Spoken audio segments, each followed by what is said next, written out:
quite different. Quite different. Oh, no, that looks good. Oh dear. It's staying on there too long. Oh, yeah, good. Thank you. Is that charge for that? Yeah, we're models, professional. Okay. Yeah, I'm professional. I want to be a teacher. All right, yeah. Yeah, sound is on and everything. I don't want to do it, but I want to be on it. Teacher with you. Hey. I love that. You've got a wonderful face. It does. Good. I want all of y'all to think of what you want. You getting him now? Good.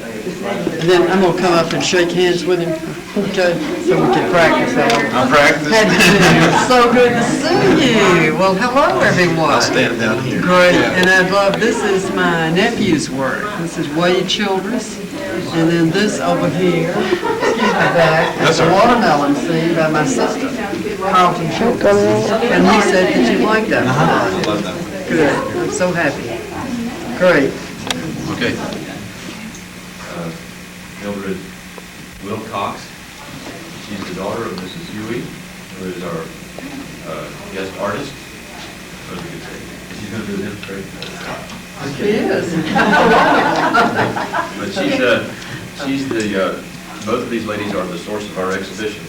And I won't say much more than that, and I'll let her do the talking, and we're going to open it up to some questions as well. You're ready to do that. But we're glad to have them with us, and we want you students as well as particularly the reason being with us. You take your time asking any questions that you might have. Ms. Huie. I'd be glad to have asked me anything. All right, that's great. Appreciate it. Well, I'll go ahead and let Ms. Wilcox start us off. Good. She's got some things Good. to say to Well, us. it's wonderful to be here with you all, and I like this small, intimate group to talk to people, and I hope you will ask us a lot of questions about this show. The way it started, actually, the nucleus of starting it was about 25 years ago, when I was in Lyon, France, with my late husband, whose picture's right here, and he was fluent in French and encouraged me to collect a lot of French artwork. And so, after Mother had done one show here at Shorter, and Dr. McSwain had asked us to do another one, I thought in my head, how can we put the whole thing and have it make sense together? And because I had built this collection, which I'll tell you a little more about, but I wanted to sort of cohesively tell you how the whole thing ties together. From my way of thinking, when my mother first started painting, she reminded me of Cézanne, who is one of my favorite artists. And you can see that in some of her earliest work, like the Pink Chapel. You can see that early influence. And then these artists on this side at another time were also influenced by Cézanne, particularly the Fauves. And after the Fauves, which was my period that I loved, came the school of Xenia. That 20 artists from Lyon decided not to go to Paris and make their home in Lyon, painting around the rivers, the three rivers, the Seine, the Rhone, and the Yonne. And all of these scenes depict that, and they've never before been shown in the United States. And I sort of had them under my bed, and I thought, why not? This is the time to put the whole thing together. So with the help of Steve and Brian, they hung it, we all hung it in a way that, to me, it makes a lot of sense, and it's a very exciting thing for me to have put together at one time in one place. And we picked Shorter because people at Shorter seem to appreciate this more than any other people I had spoken with. So you have a first, and it's the School of Xenia on this side, and it's my mother's work on this side. And to tell you just a little more about this, in the first place, do you all like this type of work? Do you find it interesting? It does remind you of the Fauves, though, doesn't it? That period. This is Didier, this is St. Jean, who was the nephew of this man. And he is still alive, and this is one of his pastel on paper to show you. They usually did a preliminary sketch before they did a large oil painting. And this was painted in 1920, this painting, and the work hangs in the Musée des Beaux-Arts in Lyon, which is near one of the rivers there. It's all documented, and I happen to know the woman that's an expert on this that wrote this book, so that's why I'm so familiar with all of this work. And Steve, there was something you said, you and Brian said you thought they would find real interesting, and I've forgotten what it is. Well, some of the personal stories about how the pieces came together and what you. Had to go around. Yeah. It didn't just come together. Oh, that was one of the things. You have to have a passion if you're in this art field. I mean, it doesn't just happen that I all of a sudden got all these paintings. It took about 20 years. I got one piece from one place, and then when I thought I was going to get the whole collection, the taxmen came in France and took the whole thing away. So then I had to find out where they were all over this huge city. So this is how I acquired those. And as I said, you do in our business, or if you want to call it a business, or just your avocation, it just doesn't happen from the time of your concept of putting a show on to getting it up. It's a lot of work to do it. It's a lot of definite little routine things that you will learn to do that make a show come together. Like tonight, it will be beautiful. But before that, the framing, every little thing of that, dealing with the artist, there's a million things. Are there any questions you have so far about any of this that you might like to know about galleries, anything? She does have galleries. I have an art gallery called the Left Bank Art Gallery, and had it for 28 years. My mother started it with a group of ladies, and then we took over, my husband and I did, because she didn't have time to paint it, so naturally. And so we made it more into a French and American gallery. So it does happen to be my favorite period of art, the Fauves. I do have a passion for those, and I've studied and know Andre Derain's family in France. And so that is sort of my personal thing. I handle all kinds of work with it. And in relationship to this, I went on to my sister's painting of the watermelon to show some of our family pictures. That has a little faux appeal to me in it. And next is her son's work, Wade Childress, who's the rooftops. And next to that is a woman named Jean Kalish, who's more of a cubist, who is deceased now, but we're having the estate. And then on the far back wall is my sister's painting, her 3 children on that wall. You can see that boy up close. And then you come to Mother's work, which she's known for the plantation pictures. And that's more real. That's called Village Creek Marina. And it's a favorite scene that she has here. And it's just a pleasure to be with you all, and if you have any questions, let me know. Mother? Thank you. In the field of art now. And there's a lot of community things on the island of St. Simon's where we live. And I would like to start by saying that I was a student here 73 years ago, and which is quite a spell, a long time. And I find that Charlotte gave to me a sense of discipline, which was a very strict school then. Rules were, you went to student government pretty regularly if you broke any of the rules, such as being late coming on the streetcar. There was no winding roads coming up here, we just came straight up. And so we were campus bound most of the time, most of them, small student body. I was a Latin and Greek major in Florida State University, but I did my elementary classical work here for that 1 year. Shall we begin over where you plantation almost on Orville's side? So in my yard, I live on Frederica Road, and I raised cotton. My family used to do, and I have a particular fondness for music and all of the humanities. I can't remember. Lots of people ask me how long have I been painting, but I can't remember when I did not have crayons or watercolors or pencil or paper in my hand. So I've probably been painting for 90 years. I think this will be a good place to start.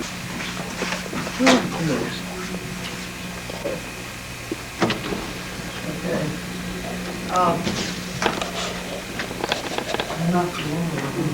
It's all right.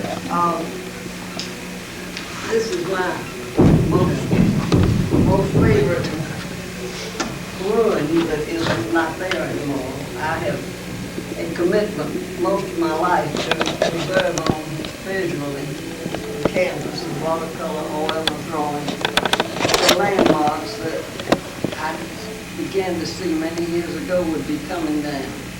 This was on a plantation called West Point Plantation, which is no longer there, been replaced by a house that is supposed to look like the one bigger. I used sand, and I used, when this ruin was torn down, I retrieved a box full of tabby. Tabby is a mixture of water and oyster shells and lime and sand.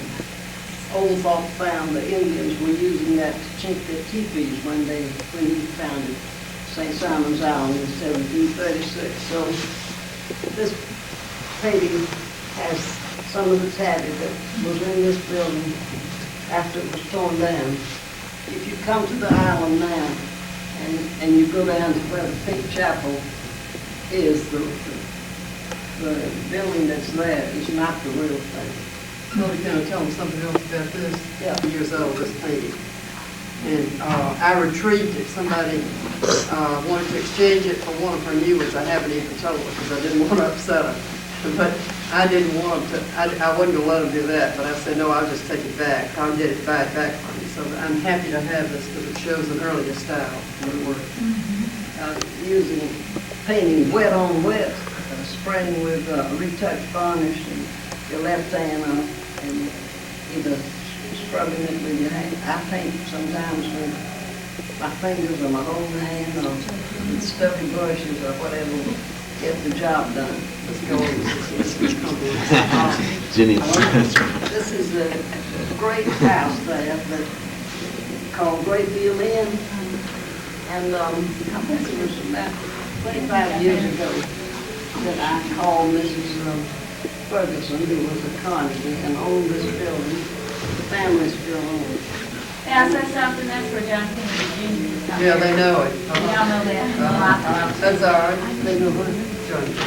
I can Yeah, that's right. I have many memories of this museum. So I called Miss Lucy and asked her if I could come over and could I bring my car on her ferry and spend 2 weeks and paint. And she said, of course, we'd be there at a certain time, which I did. And in the cold February day, I remember. And she said, as I came in the house, she said, you'll have to have the room upstairs because we have a distinguished man who's taken the quarters I was going to give to you. And that was Joseph Alsop, who was with his brother, was a picture writer, you know, syndicated columnist all over the United States.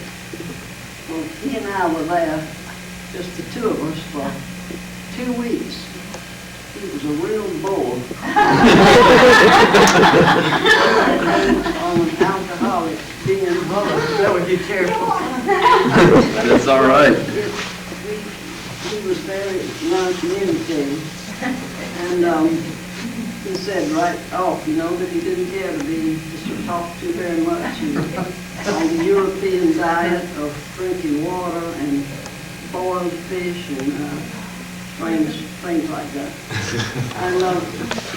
But I have to tell you that about the second afternoon that we were there, attractive group of people from St. Simon's came in kind of feeling no pain in their information. Well, anyhow, and they said, you know, to me, now, you know, who's this man over here? I said, I'd like you to meet Mr. Joseph also. And one of the ladies who had was probably feeling better than the rest of them, said, oh, I'm so glad to know you, Mr. Aesop. read all of your faces. That was That's a kiss of death. that was a kiss of death. Next morning under my door was a note from him. Said, "Will you please sit with me in the little round table for the meals as long as these people are here?" And of course I said yes, I would.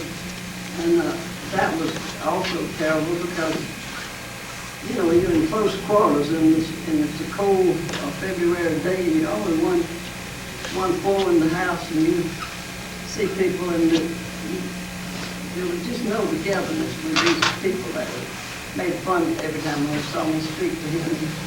He dodged and got out of the way.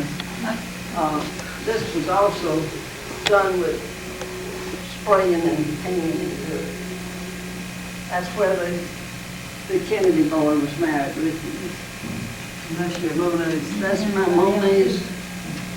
I used sand in here. This is the entrance to Monet's kitchen, which is color-wise is yellow and blue inside that goes into the kitchen.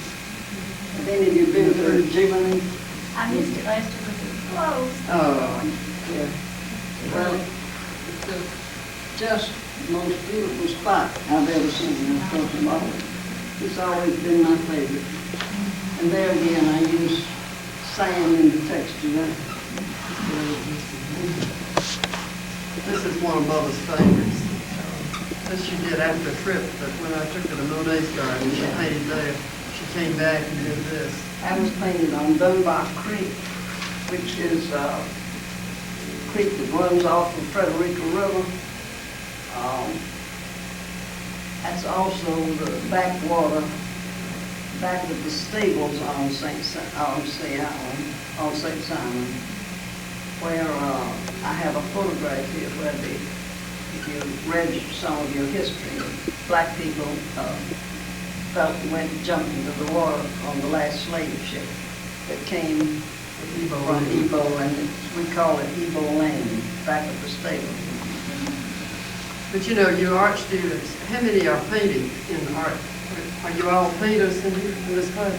Most of them? Yeah. Yeah. Okay. Anyhow, I was just going to say, you become inspired to paint something like this sometimes after you have made a trip. It doesn't have to be to Europe, it can be anywhere. Whatever inspires you, because I've always known after Mother, she painted this painting immediately after we came back. We started over there, actually. She started painting in the garden because it's fresh, and she started on this one immediately after we'd made a field trip. It's something that happens to an artist. I mean, it's important to me. Making those and having those images fresh in your mind. Take canvases, cut out the canvases, roll them up and paint little jars and the necessary things, and so I can do it on the like that on the canvas.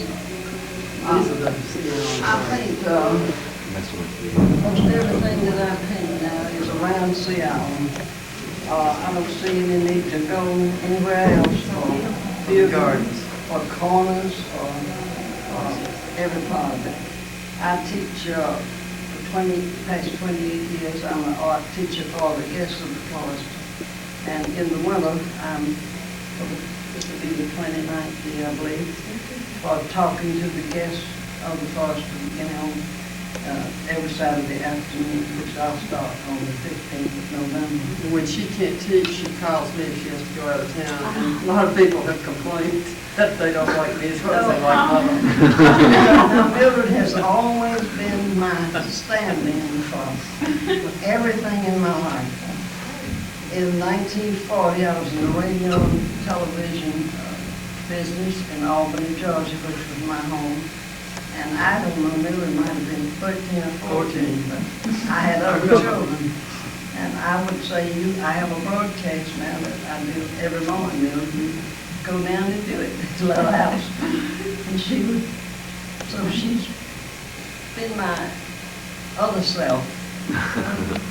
It's been a pleasure. She's made me rise to the occasion. A lot of things I couldn't do, she's told people I could. I like making 3 of those dolls in 2 days. Yeah, we made Remember that? Yeah, we made over 200. This is my favorite thing here. That's the Spanish bell steps, right over in that part is the bell, Spanish bell that Mr. Howard Coffin brought from Jamaica. Mr. Coffin was a man who started the Sea Island Company in 1912. And when I'm speaking this year, it's right in this room in the Spanish Lounge. And then I act as a hostess during high tea at 4 o'clock. And I'm thrilled that I can still, after a fashion, do these two things. I'm very, very fortunate that I can continue to do it. This is another aspect of a corner of the gardens at Sea Island. The man who laid out so beautifully done the Sea Island courtyard, Bummy Bumgarner we call him. He was a legend in our area in regards to the color concept that they still maintain. The flowers are synonymous with the beauty of color combinations. This is sort of a copy she did of her own work. Like, you know, Monet used to do the same thing over and over. And I did tell her I had an order for about 25 of these, and I had to spring it on her lightly. I said, well, let's just do the same thing, you know, sort of over and over. This is one of them. Move the boats. Move the boats. I got caught one time in my little aggressiveness, I guess you call it. I had a commission for 125 Christ Church and the Cloister, small ones, 5 by 7. And I was sure she would come through and do it for me, but as we got closer, it was for a convention, Sea Island was happening, and I said yes, and Mother said, well, she wasn't sure, you did. So it came, the convention was February, and it got to be Christmas, and I said, well, I guess you'll start on that after, right after Christmas. Well, to make a long story short, she finally said, you know, I'm not going to do this. Said, I never told you I would. So I started. I ended up doing them. And I had to put them in the oven to dry them. And I had my husband with a hairdryer. And I delivered them wet. Anyway, this is high tide. That's still another concept of this whole thing. High tide at Sea Island it's not a hurricane, it's a wonderful thing. It lives right on the Black Banks River, and high tide is not very welcome where she lives because sometimes it comes under the house. This is really spring tide, we call it, but it's in October. So the spring is not the season, it means the water springing forth. And this really captures the essence of that. There again, I paint wet on wet, but in the last year or more than that, 5 years, I am painting in lighter colors. And I never have painted exactly the same way all my life. It's always been something different. I have done many things many years ago with heavy impasto and palette knife and scrubbing the color in. I still do a little of it. But this is seems to be what I like best now. This is our plantation, starting with plantation. She loves it. Yeah, this is this is Holton on the Albemarle. 2 rivers form the Albemarle River, the Oconee and the, not the Oconee, yes, Oconee and the Oconee. And they come together up in North Georgia, some point, can't remember exactly where, North of Macon, isn't it, somewhere, and forms the Albemarle. John Cooper is best known to a lot of you now by the fact that Eugenia Price wrote her last book, or the next to last maybe, about Cannon's Point Plantation. I see you nodding your head because you have read, I know, Eugenia's books. John Cooper came from Scotland in 1820, just as did many other English people and Scottish people who heard about this land in Georgia that was up for grabs in many ways and was offered in a lottery or maybe inherited by some of the people who came with Overthrow. My husband and I went to England, like 1960 something, and we were amazed that people in England didn't seem to know about who General Overthrow was.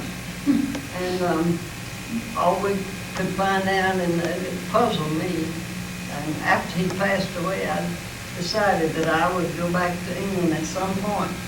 I didn't know when, but I would go back and tell these English people about General Overthrow. Everything on St. Simon's is named Overthrow or Frederica or Frederick. I live on Frederica Road. And in Albany, Georgia, we had streets of the name Overthrow and a monument and so forth. So it seemed incredible, but it took me 10 years, but I went in 1978. I carried 9 suitcases of art by different artists all over Georgia, all watercolors, and I had an exhibition across the street from the house that General Overthrow owned. Some of this was arranged by friends that I had made, and that was, Mildred and I went back to, that's in Godalming, which is where Overthrow was born, in Surrey, which is 30 miles south of London, and we went back to 3 years ago. No, 6. 6? Well, then, time marches on. There was the same house, and it was fantastic to just go. Also fantastic, I think, Mildred, to realize that the cab driver we had, we were the guide. He didn't know the way. Where we were. I said, now there's General Overthrow home. I don't think he'd ever been out of London. This is Christ Church. This is the church that I belong to and Mildred belongs to. And it's the church that Overthrow, not this building, but that he founded when he first stepped on the soil at what is now Frederica. This building was built in the 1890s, and it was built by Anson Phelps Dodge. And it's the story of this building is really the reason that Eugene Price came and began to write all the wonderful books, the historical novels that she wrote. These are books that Mildred and I have written about the plantations. These are the only ones we have in print now. This is red one is Hampton Plantation.